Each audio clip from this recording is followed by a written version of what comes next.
Olá, pessoal! Hoje nós vamos ver como impostos, subsídios e até racionamento afetam a restrição orçamentária. Bora começar? Agora, por que subsídios, impostos e racionamento afetam a restrição orçamentária? Porque eles mexem nos preços e na renda de um indivíduo. Agora, como será que a reta orçamentária é afetada por esses instrumentos de política econômica? A gente pode ter rotação, mudança na inclinação da reta orçamentária, a gente pode ter deslocamento da reta orçamentária, ou a gente também pode passar a ter uma reta orçamentária com essas quebras aqui. Antes da gente começar a ver esses efeitos na restrição orçamentária, vamos relembrar aqui os pontos principais da reta orçamentária. Bora lá! Tudo que a gente vai relembrar aqui sobre reta orçamentária, eu já falei com bem mais detalhe nesse vídeo aqui. Vou deixar o link desse vídeo aqui na descrição. Então, a reta orçamentária, ela é representada por uma função do primeiro grau. X2, que é a quantidade do bem 2, igual a I, que é a renda, sobre P2, que é o preço do bem 2, menos P1, que é o preço do bem 1, dividido por P2, que é o preço do bem 2, vezes X1, que é a quantidade do bem 1. I sobre P2 é o intercepto do eixo vertical. Menos P1 sobre P2 vai ser a inclinação da reta orçamentária e I sobre P1 é o intercepto do eixo horizontal. E como a reta orçamentária é representada por uma função do primeiro grau, o seu gráfico vai ser uma reta. Agora que a gente fez uma breve revisão sobre a reta orçamentária, a gente vai começar a falar sobre impostos. E vamos começar pelo imposto sobre quantidade. Bora lá! No imposto sobre quantidade, o consumidor paga ao governo uma certa quantia para cada unidade comprada. Por exemplo, vamos supor que o litro da gasolina custa R$ 5,11 e o governo decide taxar 18 centavos por cada litro de gasolina comprado. Então, agora o preço do litro da gasolina vai ser o quê? 5,11 mais 0,18, que dá um total de R$ 5,29. Esse é o preço depois do imposto. Ou seja, do ponto de vista do consumidor, o preço da gasolina aumentou. Foi de R$ 5,11 para R$ 5,29. De maneira geral, a gente pode dizer que o preço da gasolina depois do imposto vai ser igual ao quê? Ao preço antes do imposto mais o imposto sobre a quantidade. Agora, como será que isso vai afetar a reta orçamentária? Então, vamos começar aqui supondo que esse imposto sobre a quantidade é aplicado no bem 1, ou seja, o preço do bem 1 vai aumentar. Como o preço do bem 1 aumentou, isso vai afetar a inclinação da reta orçamentária. Por quê? Porque ela depende do preço do bem 1 e do preço do bem 2. Nada aconteceu com o preço do bem 2, mas do bem 1 aumentou. Se aqui o meu numerador aumentou, isso significa aqui que P1 sobre P2 aumentou. Como está negativo aqui na frente, a gente pode dizer que a inclinação ficou mais negativa, ou seja, a reta orçamentária vai ficar mais inclinada. E isso também vai afetar o intercepto do eixo horizontal. Por quê? Porque é a renda dividido pelo preço do bem 1. Se o preço do bem 1 aumentou, isso significa que o intercepto ou do eixo horizontal vai cair. Então, a reta orçamentária depois do imposto vai rotacionar aqui no eixo vertical. E como a gente previu, ela vai ficar o quê? Mais inclinada. Se você está gostando do nosso conteúdo, se inscreva no nosso canal para nos ajudar a crescer. Agora, e se a taxação é feita na quantidade do bem 2? O que vai acontecer? A gente sabe que o preço do bem 2 vai aumentar. Se o preço do bem 2 aumentou, isso vai ter um efeito na inclinação da reta orçamentária. O preço do bem 2 aumentou. Esse aumento do preço do bem 2 vai levar a uma queda dessa razão P1 sobre P2. Como eu tenho menos aqui na frente, isso significa que ela vai ficar menos negativa, ou seja, a reta orçamentária vai ficar menos inclinada. A gente também vai ter uma mudança no intercepto do eixo vertical, que é a renda dividido por P2. Se P2 aumentou, isso significa que o intercepto do eixo vertical vai diminuir. Então, o que a gente vai ter aqui? A gente vai ter uma rotação nesse ponto aqui rosa. O intercepto do eixo vertical diminuiu e a inclinação também diminuiu. Agora vamos falar sobre imposto sobre valor, como esse imposto afeta a reta orçamentária. Agora, o que é imposto sobre valor? O imposto vai incidir sobre o preço, o valor do produto. Esse imposto costuma ser normalmente expresso em porcentagem. Por exemplo, vamos supor um imposto sobre o arroz de 8%. Então, a gente tem aqui o preço do arroz, R$10 antes do imposto. Quando o arroz é taxado a taxa de 8%, a gente vai ter o quê? O preço do arroz vai ser 10 mais 80 centavos. 80 centavos é o quê?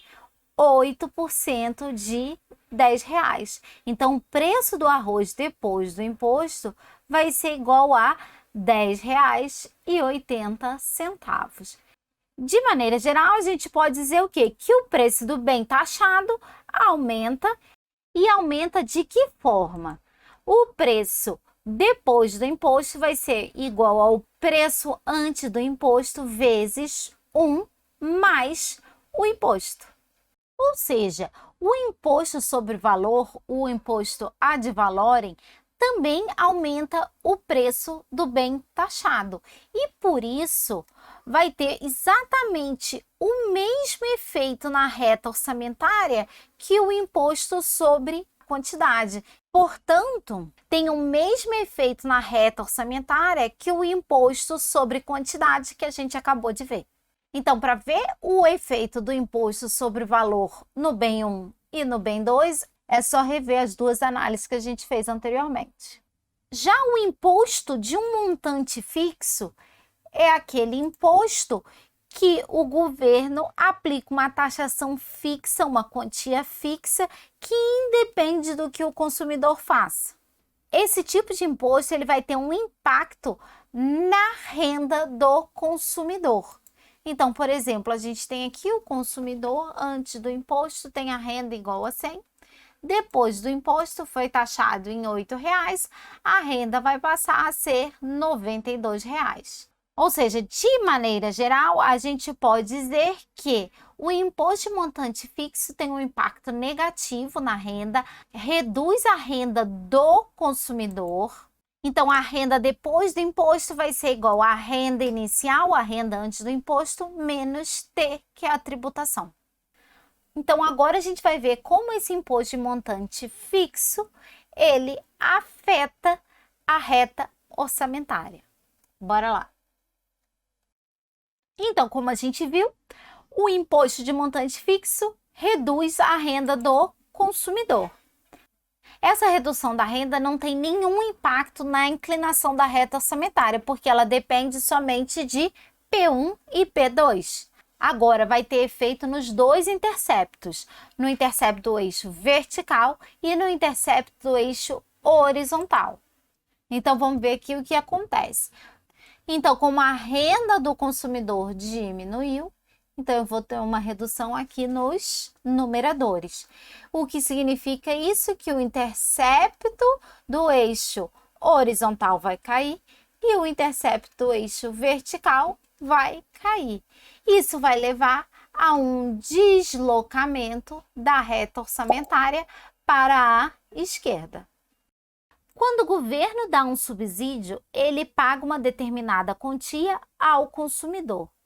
O efeito do subsídio na reta orçamentária vai ser exatamente o oposto do efeito do imposto na reta orçamentária. Como já vimos aqui nesse vídeo, o imposto sobre valor e o imposto sobre quantidade levam ao aumento do preço do bem taxado.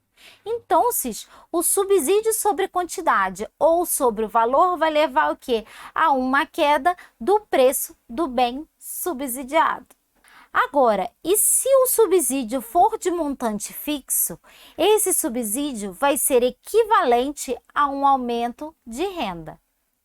Então, vamos começar aqui supondo que o bem subsidiado é o bem 1. O que acontece? O preço do bem 1 vai cair.